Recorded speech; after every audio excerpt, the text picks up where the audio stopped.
한 주 동안 평안하셨습니까? 예. 지난주에 우리는 예레미야가 성전에 가서 설교하는 이야기로 마무리를 지었습니다. 자, 이 성전 설교의 내용을 보면은 계속 반복되는 게, 강조하는 게 뭐냐면은 제발 성전을 부족처럼 생각하지 마라.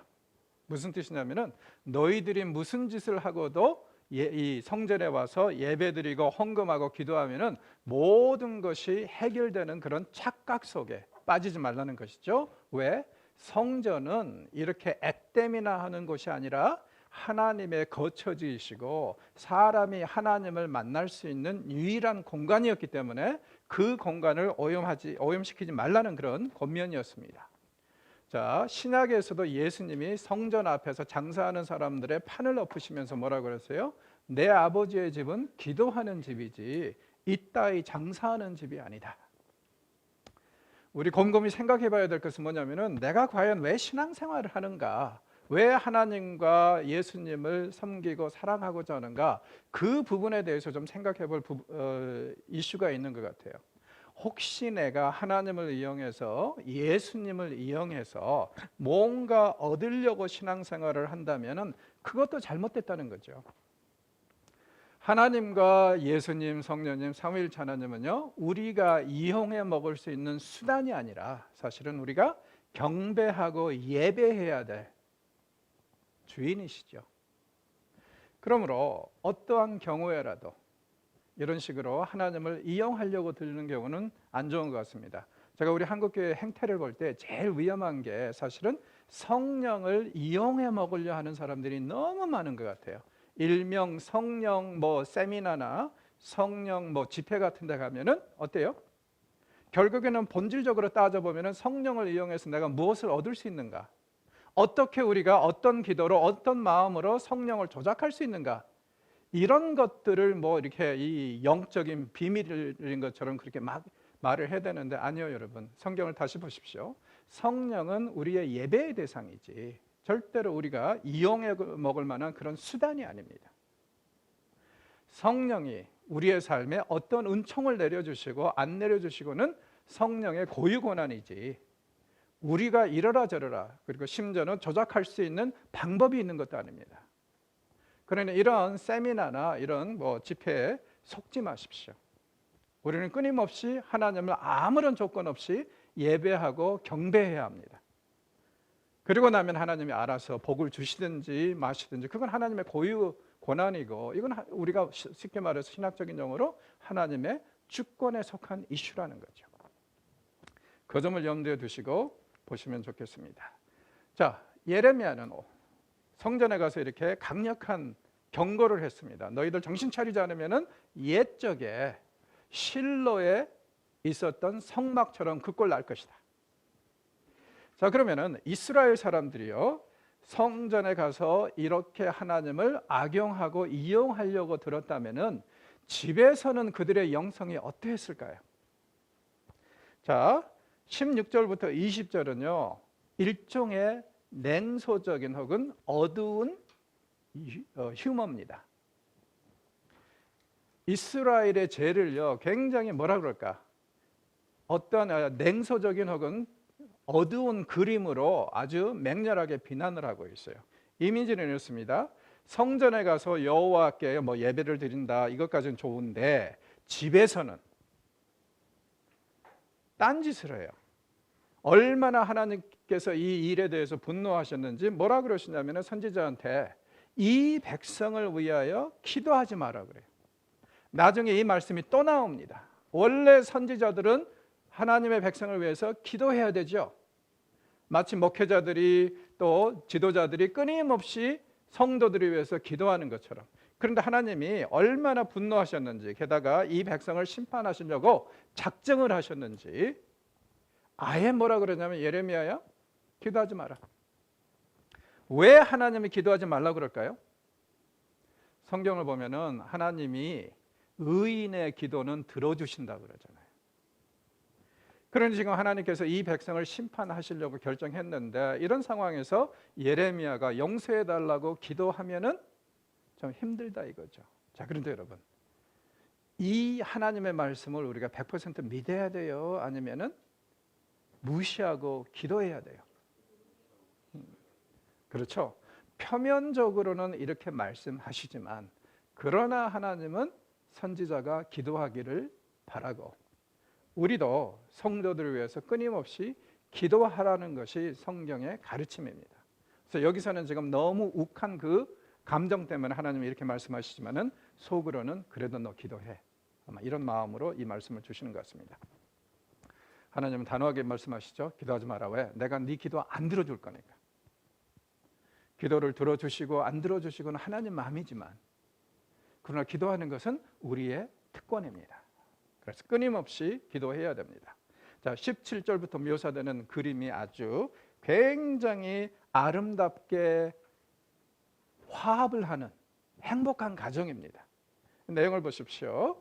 지금 어떤 일이 벌어지고 있냐면 18절에 자식들은 나무를 줍고 아버지들은 불을 피우며 부녀들은 가루를 반죽하여 하늘의 여왕을 위하여 과자를 만들고 그들이 또 다른 신들에게 전제를 부음으로 나를 진노시킨다.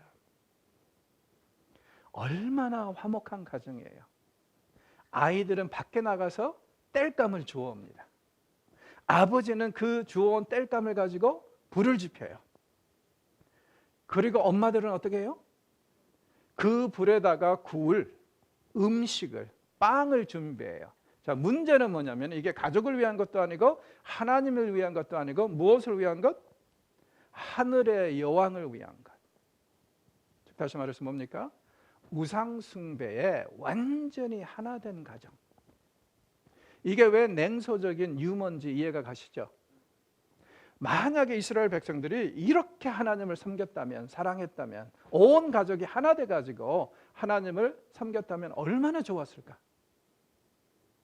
그런데 이 백성은 어떻게 하고 있어요? 우상들을 위해서는 하나 될지언정 주님을 위해서는 하나가 되지 않는다는 거예요. 그러니 하나님께서 분노하셔서 뭐라 그러냐면은 절대로 이 백성을 위해서 기도하지 마라. 하나님께서 분명히 이 진노를 뱉으셔서 그들의 얼굴에 부끄러움을, 수치를 그대로 주실 것이라 그럽니다. 그리고 이 진노가 시작이 되면은요, 누구도 끌 수가 없어요.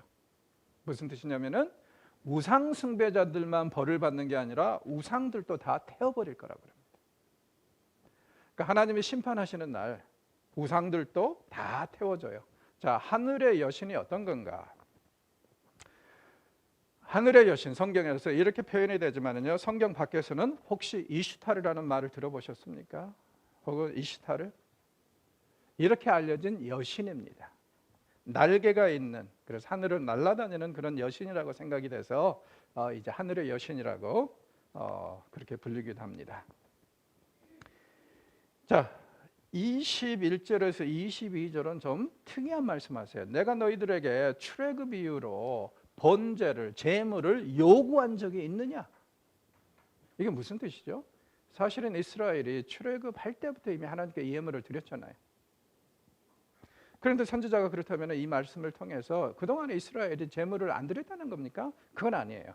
드렸는데 하나님과 이스라엘의 관계에는 이 제물들이 어떠한 영향도 미치지 않았다는 겁니다. 그리고 제물은 그렇게 중요한 이슈가 아니라는 거예요. 그래서 하나님이 너희들에게 지금 뭐 제물이나 받아 먹으려고 그동안에 너희들의 신이 된 것이 아니다. 이 점을 강조하는 것입니다. 이건 굉장히 맞는 말이죠. 왜냐하면 성경은 뭐라 그럽니까? 가난한 자들은 하나님께 비둘기를 드릴 수 있고 또 곡물제를 드릴 수 있어요. 부자들은 어때요? 소를 드릴 수 있고 또 양을 드릴 수 있죠. 그러니까 하나님께 나아올 때 제물의 퀄리티나 양, 즉 다시 말해서 빈부격차는 없어야 된다는 거. 그래서 가난한 자들도 얼마든지 마음만 먹으면은 하나님을 예배할 수 있도록 하게 하신 것이 율법이거든요. 그렇기 때문에 지금 하나님께서 여기서 하시는 말씀은 내가 너희들한테 제물을 요구한 적이 있느냐? 맞는 말이죠. 그것 때문에 제물을 큰 걸 받으시고 누구를 축복하시고 작은 걸 받으시고 그냥 거부하시고 이런 일은 없지 않았습니까? 하나님과의 관계에 있어서 제물은 그렇게 중요하지 않다는 거죠.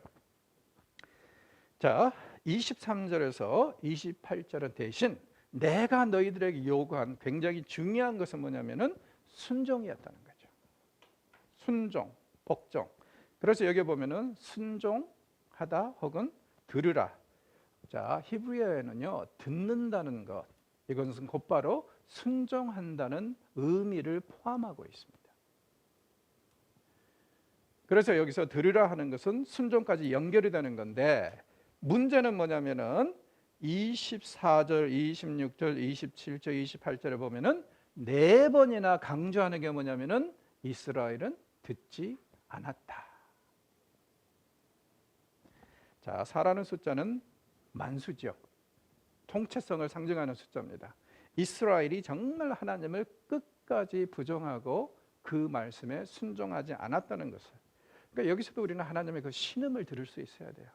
내가 너희들에게 재물을 원한 것도 아니고, 그래서 뭐 이 비싼 것을 바쳐서 기뻐한 것도 아니고, 딱 한 가지 내가 너희들에게 요구를 했는데, 그건 바로 내 말씀에 대한 순종이고 그 말씀대로 살아가는 것인데, 이건 돈 드는 것도 아닌데 어찌 그렇게 나를 거역하고 거역했느냐.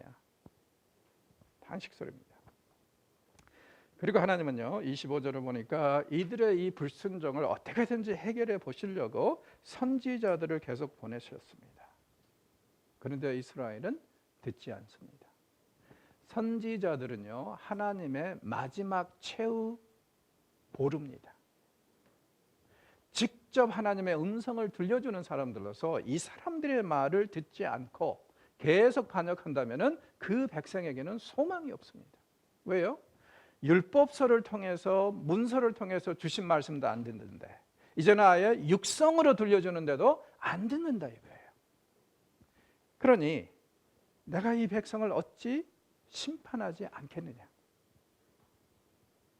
단식의 아픔이 분명히 썰려 있습니다. 자, 29절에서 34절은요, 이스라엘이 행한 우상 숭배 중에서 제일 흉측한 것, 인간 번제. 이해가 안 가시죠? 어찌하여 여호와 백성이 인간 번제, 그리고 이제 기록을 보면 대부분 다 누구를 번제로 바쳤냐면 자기 자식들. 그래서 이제 성경에 보면은 유다의 왕들 중에서도 아하스가 이 짓을 했고 므낫세가 이 짓을 했어요. 자기 자식들을 몰렉에게, 그모스에게, 밀검, 말검, 굉장히 다양한 이름으로 불리는데 이 흉측한 신에게 제물로 바친 겁니다. 상상이 도저히 안 가는 이야기예요. 그러나 우리가 기억해야 될 게 뭐냐면은, 왜 여호와 종교, 기독교가 어렵냐면, 사람들이 받아들이기가, 사람들은 눈에 보이는 걸 좋아하잖아요.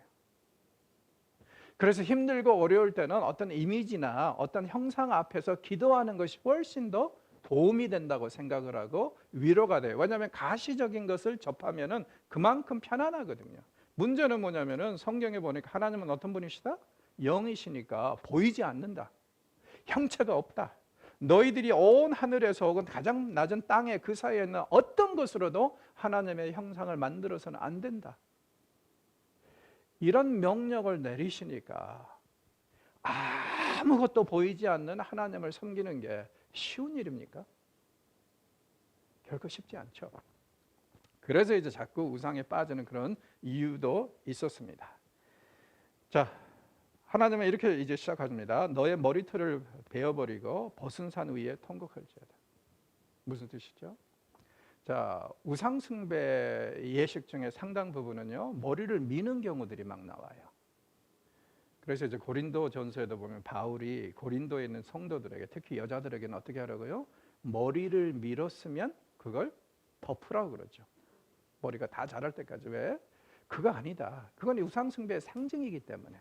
또 고린도에서는요, 그것이 창녀들의 상징이었거든요. 그래서 보면은 우상 숭배자 아니면은 창녀 직업을 노출하기 때문에 주의 백성은 그렇게 하면 안 된다고 해서 커버링을 하든지 아니면 머리를 길게 하든지 그렇게 이제 하라고 하는 그 말씀이 나오는데, 근동에서 이런 일이 많이 있었어요.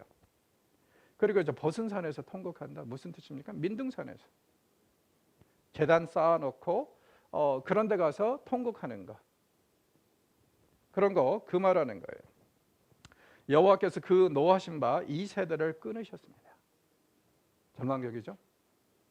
이 세대 분명히 심판을 받는다는 거예요. 예레미야 세대. 자, 다행히 감사한 게 뭐냐면은 하나님의 심판이 이 세대로 제한이 된다는 말입니다.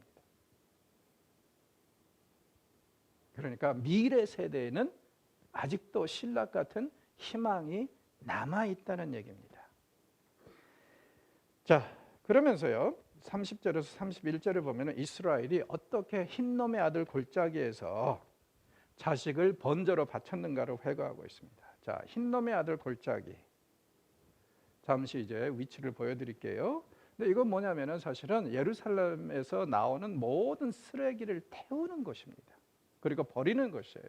거기에다가 이 도벳이라는, 도벳은 이제 화덕 혹은 불이라는 뜻이거든요. 태운다는 뜻이에요.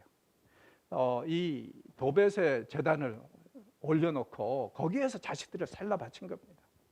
그래서 하나님께서 굉장히 분노하셔가지고 이 말씀을 회고하고 있는 거예요. 자, 그리고 이제 이 32절, 34절은 이게 이제 원래는 그래도 좋은 골짜기였는데 어때요? 사람들이 아이들을 죽임으로 인해서 죽음의 골짜기가 됐다. 자, 예루살렘 도성의 모형입니다. 위쪽이 북쪽입니다.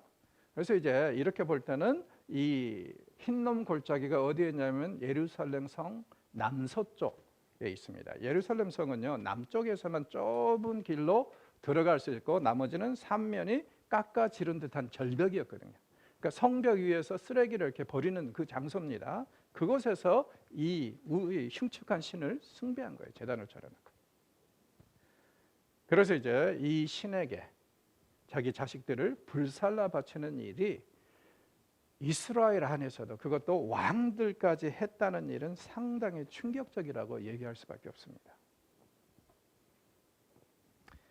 자, 여호와께서 그러므로 얼마나 분노하셨는지 뭐라고 그러시냐면요, 아예 죽은 사람들의 무덤도 파헤쳐서 벌을 하라고 그럽니다.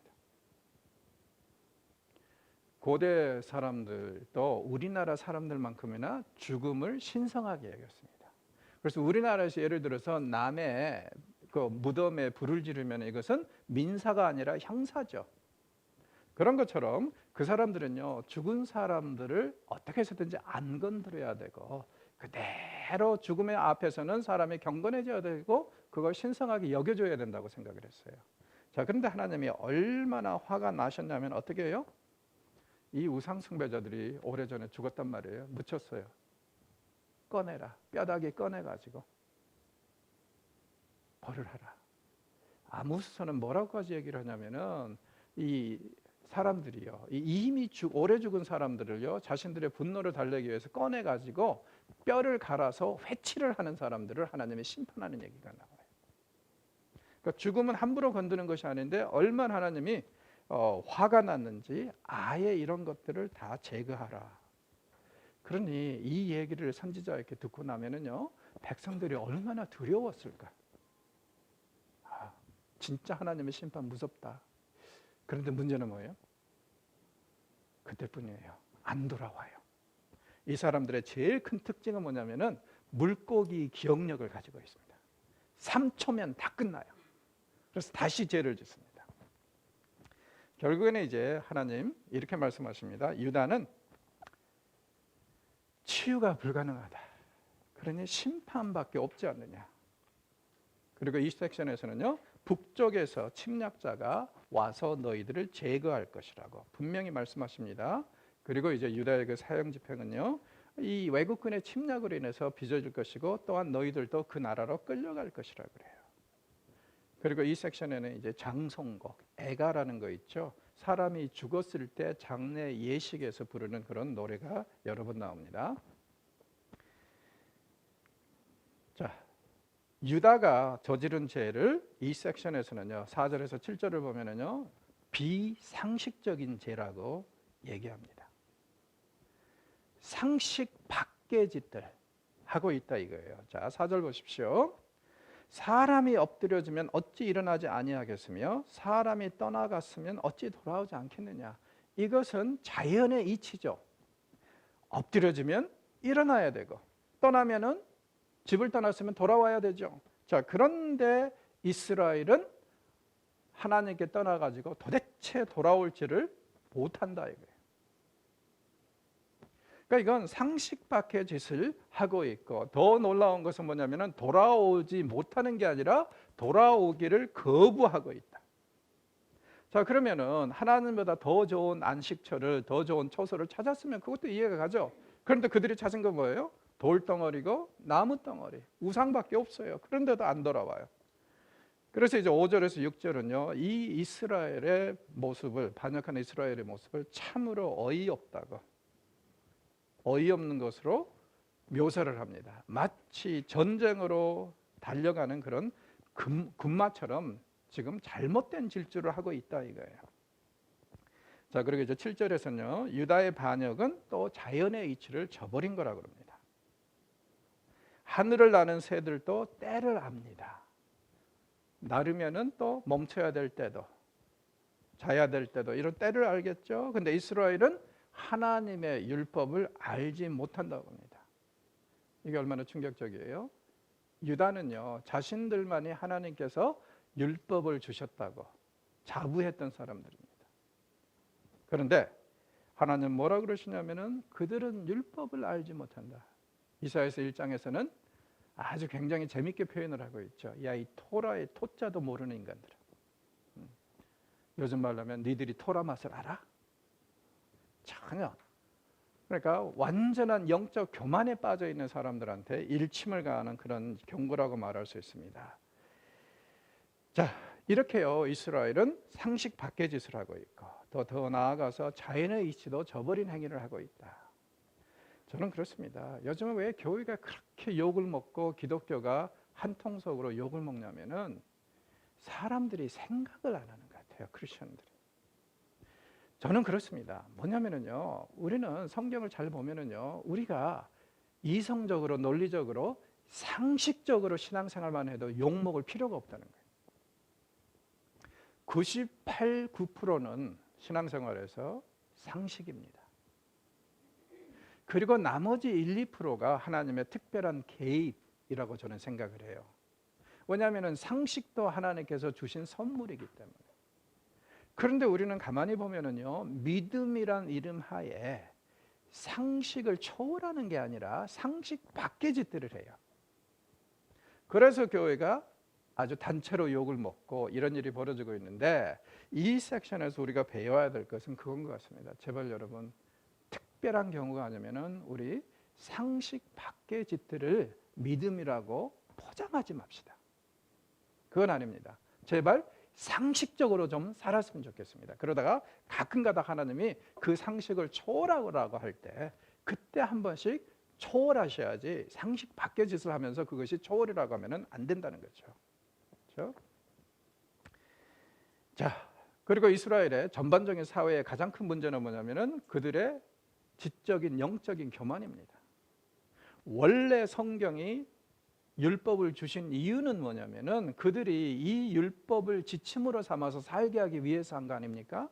그런데 이 사람들이 자꾸 자기네들이 더 똑똑하고 더 지식이 확실하다고 생각을 합니다. 그래서 교만에 빠져요. 하나님의 율법에 더 관심이 없어지게 됩니다.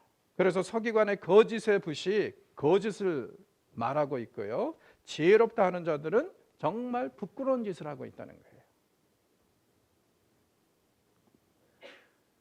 여러분, 우리 민주주의 사회에서 가장 큰 허점이 뭡니까? 저는 절대로 민주주의 사회가 하나님주의 사회라고 생각하지 않습니다. 민주주의는요, 대중의 사회입니다. 그러니까 이건 뭐냐면요, 아무리 잘못됐다 할지라도 대다수가 동의하면 그게 진리가 되고 그게 가치가 돼요. 그런데 대중은 잘못될 수 있거든요. 그래서 리더십이 필요한 것이고, 그렇기 때문에 절대로 민주주의가 진리는 아닙니다. 민주주의의 제일 큰 허점, 그것이고요. 두 번째 허점은 뭐냐면은 결국에는 민주주의에서 법과 윤리를 제정하는 자들이 누굽니까? 대법원이죠. 판사들, 대법관들. 문제는 뭐냐면은 그들이 윤리적으로 바르지 못하고 어떤 개인적인 이권의 개입이 되면은 이상한 법들이 나와요. 문제입니다. 그래서 우리나라도 제일 큰 문제가 그거 아니에요? 대법원에서 나오면 그게 끝이죠. 문제는 뭐냐면 어떤 때 판결 나오는 거 보면은 황당한 것들 보입니다. 이게 우리가 민주주의를 지향하면서 치러야 될 값인데, 제발 여러분, 민주주의가 하나님주의라는 생각은 하시지 말고요. 그러나 우리 한국 교회는 제가 보니까 대부분의 교회에서는요, 하나님주의를 지향하기 전에 그래도 민주주의 한 번은 해보는 게 좋을 것 같아요. 왜냐하면 그 다음이 하나님주의니까. 아직까지 민주주의를 행하지 못하고 뭐 한두 사람의 독재로 교회가 운영이 되는 경우들이 너무 많은 것 같습니다. 그건 제가 볼 때는 옳지 않다고 생각을 합니다. 하나님은 분명히 말씀하십니다. 그 인간적인 지혜, 그들의 그 어리석은 지혜가 무슨 의미가 있겠느냐. 그러니까 이 사사기에 나오는 말씀을 빗대자면 이거죠. 사람은 절대 각자 자기 소견에 옳은 대로 행하면 안 됩니다. 사람은 하나님의 소견에 옳은 대로 행해야지. 그게 진리고 그게 우리가 삶에서 지향해야 될 방식이라는 거예요. 그러므로 이제 이런 거짓을 가르치고 거짓을 강조하는 그 사회는 멸망한다고 10절에서 13절은 말씀하십니다. 자, 그러면서 여기서 이제 이 유다가 멸망해야 되는 이유 4가지를 제시를 하는데요. 첫째는 10절에 온 이스라엘은 속이고 거짓말을 한다. 지도자들이, 법을 제정하는 사람들이 거짓을 말하고 위선을 말하는데 당연히 그러지 않겠어요? 둘째로는요, 리더들의 거짓의 비난을 받고 있습니다. 어떤 거죠? 그런 거겠죠. 자기네들의 이권을 추구하기 위해서 또 보호하기 위해서 정말 상황이 안 좋은데 모든 것이 잘 될 것이다, 잘 되고 있다, 속이는 거 있죠. 세 번째는요, 12절에 보면은 이게 이 사회가 완전히 맛이 갔다는 게 뭐냐면은 이스라엘은 수치를 모르는 뻔뻔한 백성이라는 거예요. 여러분, 우리가 사회를 보면서도 위기를 느껴야 되는 게 뭐냐면은요, 죄를 같은 죄를 할지라도요 숨어서 은밀하게 짓는 거하고, 그래 나 죄인이다, 나 이런 죄 짓는다고 떵떵거리면서 죄를 짓는 것은요 전혀 다른 이슈입니다. 부끄러움을 알고 숨어서 죄를 지을 경우에는 그래도 소망이 있어요. 마음의 양심의 가책을 받아가지고 회개할 수 있는 그런 기회가 있지 않습니까? 그런데 드러내놓고 죄를 지으면서 그거에 대해서 잘못됐다는 생각을 하지 않는 사회는 망할 수밖에 없습니다. 우리 사회가 지금 그런 것 같아요. 뭐 이 조현병 환자들도 까딱하면은 이제 협박을 하면서 그래 나 조현병 환자다, 건들지 마, 이런 식으로 아주 죽여버리겠다고 하는 사람들도 있다고들 하는데, 그거보다 제가 볼 때는 더 심각한 죄는 뭐냐면은 예전에는 우리나라에서도 그래도 동성애 있었죠, 옛날에도. 그런데 은밀히 숨어서 했어요. 근데 요즘은 어떻습니까? 해년마다 곳곳에서 게이 퍼레이드를 하고 그 게이 퍼레이드를 통해서 우리 게이다, 그래서 어쩔래, 이렇게 뻔뻔하게 떠들어대는 것. 지금 우리는 마치 완전히 간 사회를 살고 있는 것 같아요. 여러분, 이런 사회에서 그래도 유일하게 도덕과 윤리를 외쳐줄 수 있는 건 교회입니다. 우리가 이 상황에서 어떤 일을 해야 되는지 한번 곰곰이 기도하면서 잘 생각을 해봐야 될 것 같아요. 죄를 짓고 뻔뻔함으로 드러나는 것은 정말 그 사회가 막가파라는 것, 이제는 더 이상 어떤 소망이 없다는 것을 얘기합니다. 그리고 이제 4번째로 13절에 보니까요, 주의 백성들이 삶에서 열매를 맺지 못한다고 그럽니다.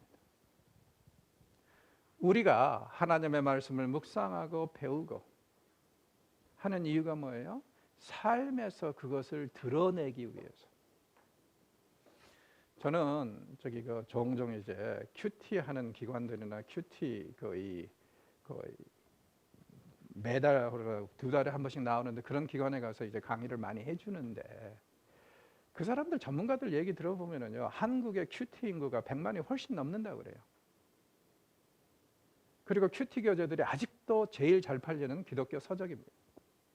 그런데 여러분, 세계 어디를 봐도요, 우리나라처럼 뭐 이렇게 2달, 1달 만에 계속 새로운 큐티 교재들이 이렇게 많이 나오는 데는 없습니다. 영어권에도요, 데일리브로 들어가서 아주 코딱지만한 책자 2달에 한 번씩 나오는 하나뿐이에요.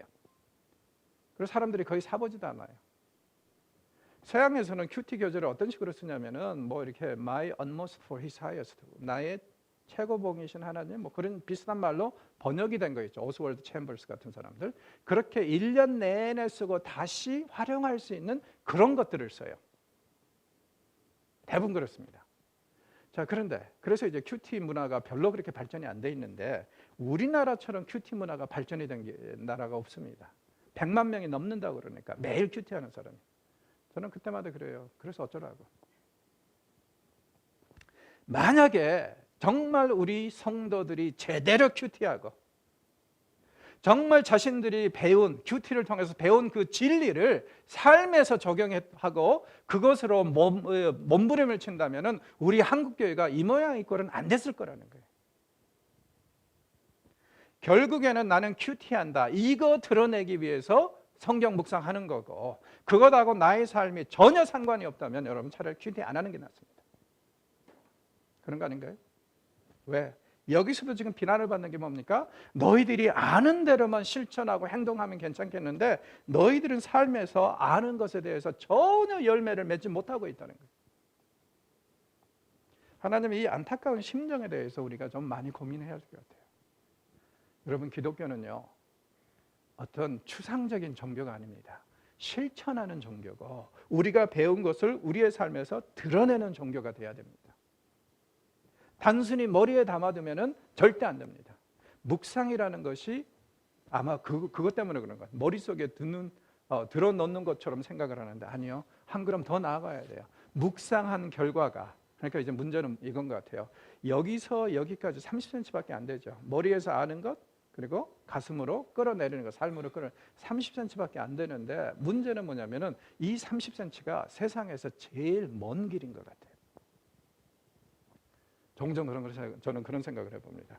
여기에 들어있는 것에 10%만 이리 끌어내린다면 내 삶에서 이걸 적용한다면 나는 분명히 세상 사람들한테 엄청난 칭찬을 받을 텐데 착하다고 선하다고 그런 생각을 종종 해봅니다.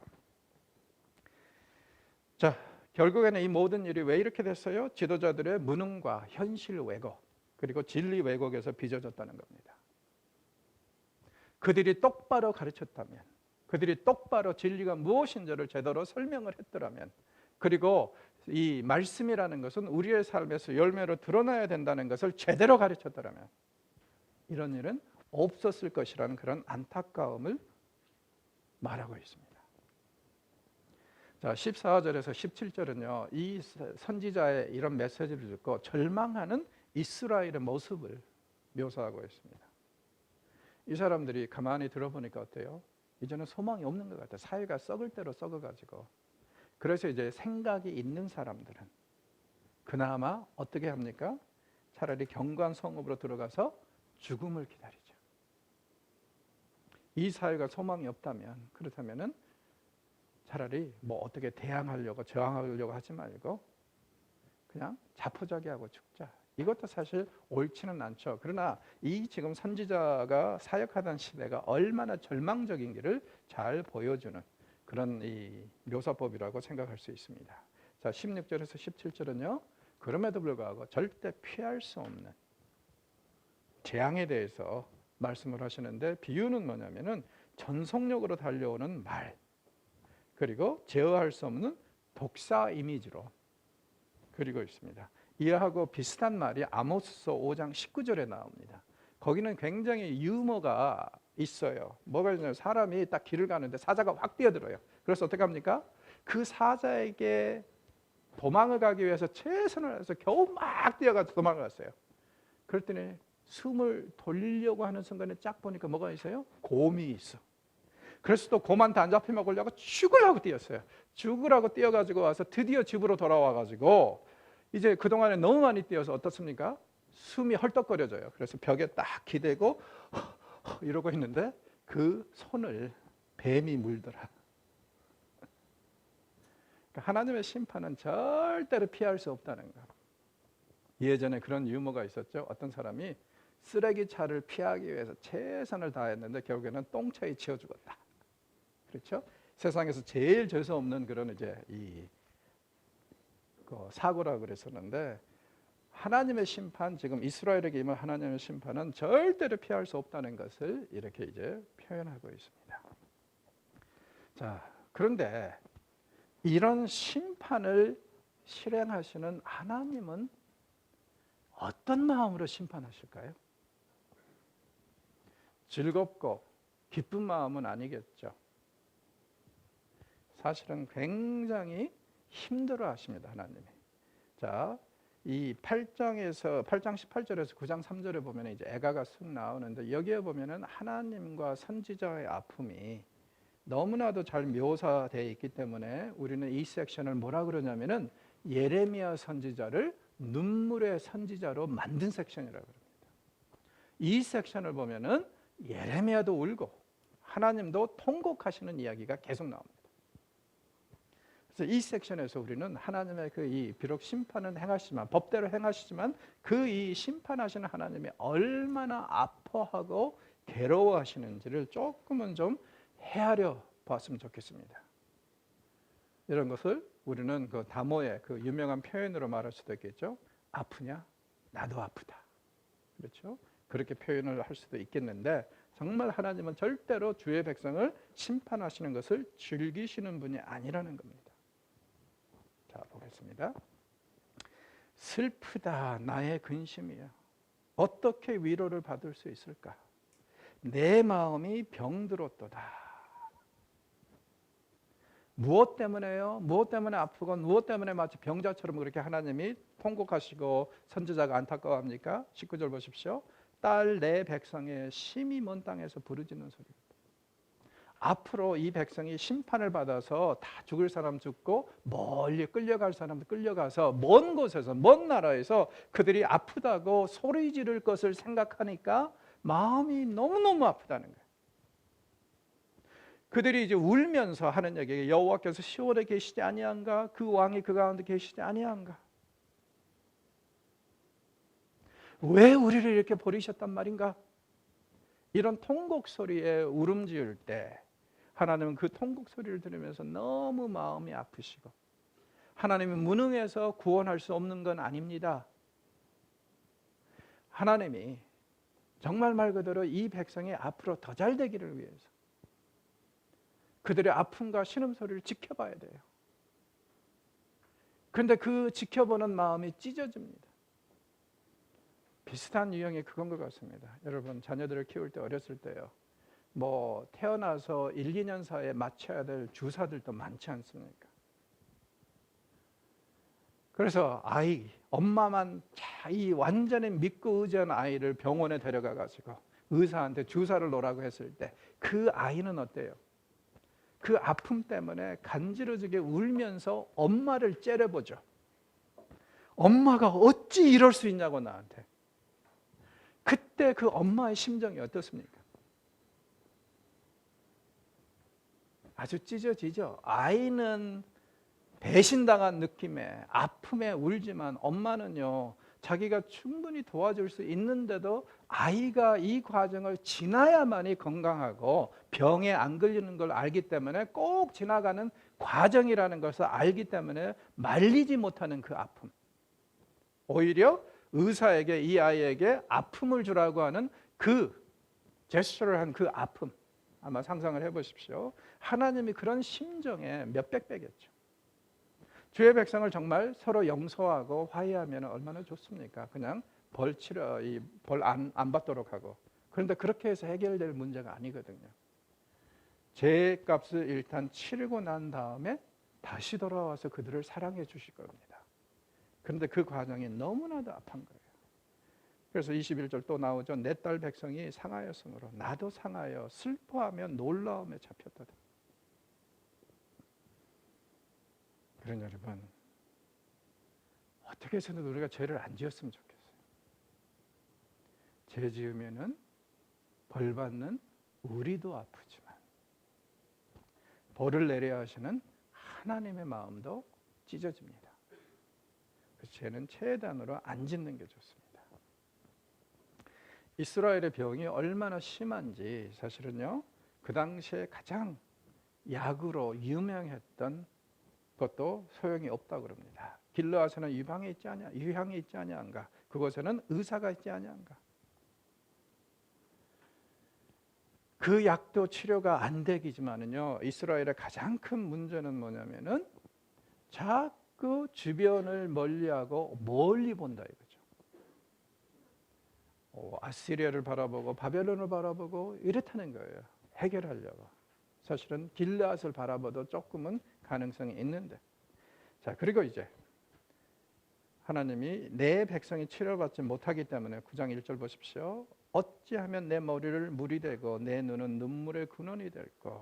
죽임을 당한 내 딸을 위하여 주야로 울리로다. 이 이미지가 뭡니까? 고대 사람들은요, 왜 사람의 눈물을 흘리냐면은 머리통에 물이 많이 차 있기 때문이라고 생각을 했어요. 그래서 이제 슬플 때 눈물을 흘리는 것은 이 머릿속에 있는 물이 조금씩 빠져나온다고 생각했죠. 하나님이 여기서 뭐라고 그러시냐면은 그들이 알아먹는 말로 내 머리를 물로 가득 채워달라 이거예요. 내 백성을 위해서, 떠나가는 내 백성을 위해서 한없이 울고 싶다는 겁니다. 콸콸콸콸. 또 2절 보십시오. 내가 광야에서 나그네를 머무를 곳을 얻는다면 내 백성의 이 고통과 아픔 때문에 내가 너무너무 힘들어요. 하나님 그렇게 말씀하시죠. 그러면서 뭐라 그러시냐면 차라리 내가 이 꼴 안 보고 광야에 너희들이 내 텐트라도 뭐 곡간이라도 하나 지어주면 내가 그 안에 들어가서 내 백성을 생각하면서 한없이 울겠다는 거예요. 성경은 하나님이 눈물을 흘리시는 것을 그렇게 자주 보이지는 않습니다. 그런데 예레미야서에서는 여러 번 나와요. 어떻게 보면 그럴 수밖에 없는 게 예레미야서에서는 드디어 주의 백성이 절단이 나서 바벨론으로 끌려가지 않습니까? 그렇기 때문에 이제는 올 것이 온 겁니다. 이게 마지막 최후 심판이에요. 그래서 하나님이 너무 마음이 아파서 자꾸 울고 있는 모습이 나옵니다. 그리고 이제 2절 후반부의 3절은요, 이스라엘의 이제 타락상을 묘사를 하고 있는데 왜 하나님이 이스라엘을 벌하고 버릴 수밖에 없었는가? 첫째는요, 이스라엘의 간음, 성적인 문란 때문이라 그래요. 자, 이것이 지금 이스라엘의 음란함이냐 아니면 우상숭배냐? 제가 볼 때는 둘 다예요. 왜냐면은요, 우상숭배 자체가 음란함을 항상 동원했거든요. 이 우상들의 신전에 가면은 항상 신전 창녀들과 창남들이 대기하고 있습니다. 그래서 같이 갑니다. 그 다음에 이제 둘째는요, 이들이 혀를 함부로 놀렸다는 거예요. 그래서 언어로 죄를 지었다. 결국에는 그들의 사회와 삶은요, 진실이 없고 거짓만 성행한다.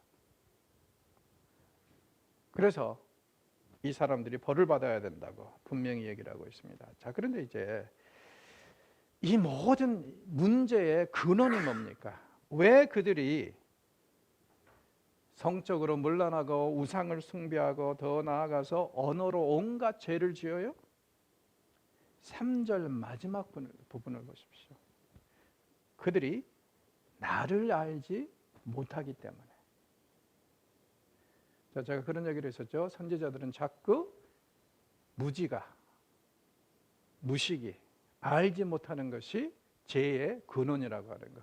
그래서 이제 죄 문제를 해결하려면은 알게 하는 것, 하나님에 대한 지식을 전달해 주면 된다. 그러면은 죄의 상당 부분이 해결이 된다고 그렇게 이제 계속 가르친다고 그랬잖아요. 자, 여기서도 지금 하나님 뭐라고 그러시냐면은 왜 저들이 우상 숭배를 하고 왜 저들이 비도덕적으로 살고 왜 저들이 저렇게 엉망으로 사냐면은 나를 알지 못해서.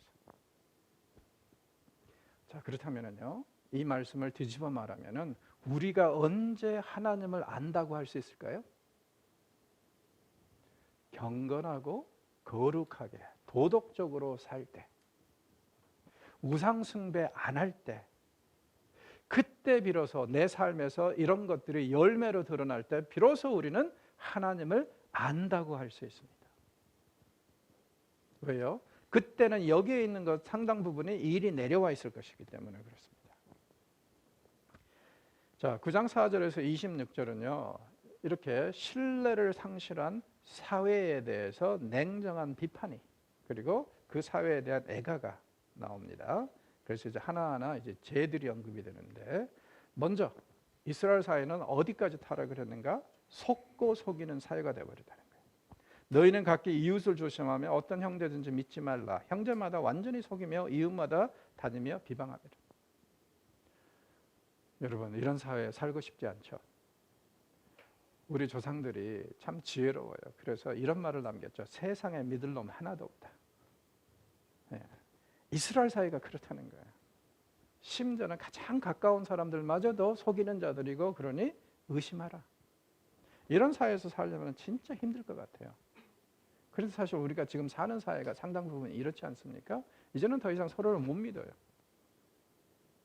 원래 사회가 발전하고 경건해지고 좋아지면은 가면 갈수록 신용이라는 것이 부각이 돼야 되는데, 이제는 뭐 신뢰 같은 것은 상당히 많이 와해가 된 것 같고, 모든 사람이 각자 자기의 이속을 챙기는 그런 사회가 됐지, 결코 남을 배려하고 도덕적으로 윤리적으로 살려고 그러는 것은 아닌 것 같습니다.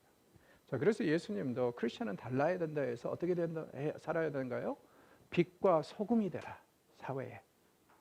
세상 사람들은 그렇게 썩고 부패할지라도 크리스천들은 달라야 된다는 거죠.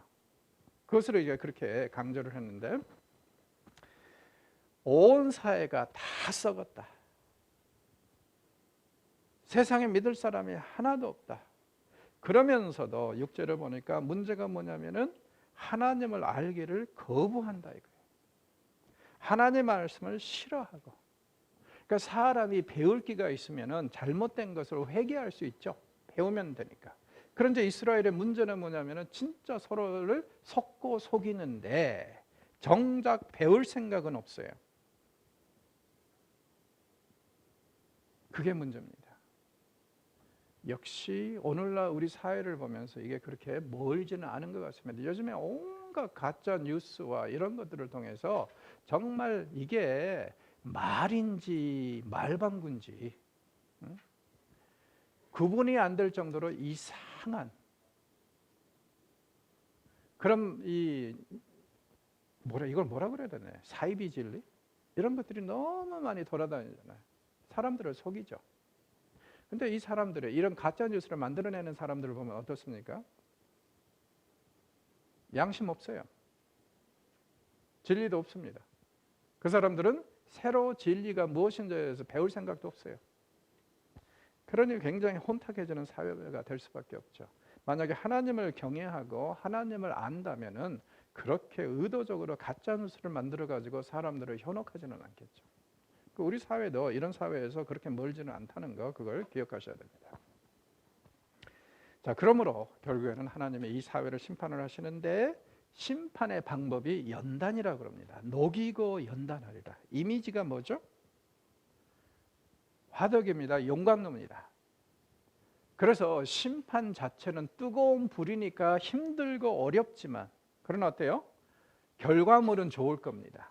즉 다시 말해서 이 섹션도 강조하는 것이 뭐냐면, 하나님은 절대로 죽이는 심판을 하시는 분은 아니다. 새로운 것을 창조하기 위해서, 좀 더 경건하게 만들기 위해서, 그래서 심판하신다. 왜? 이스라엘의 불순물을 제거하시려고 이 심판을 하시는데, 이스라엘의 불순물, 찌꺼기가 뭐예요? 8절에 보면은 그들의 혀는 죽이는 화살이라 거짓말을 하며 입으로는 이웃에게 평화를 말하나 마음으로는 해를 꾸미는 거예요.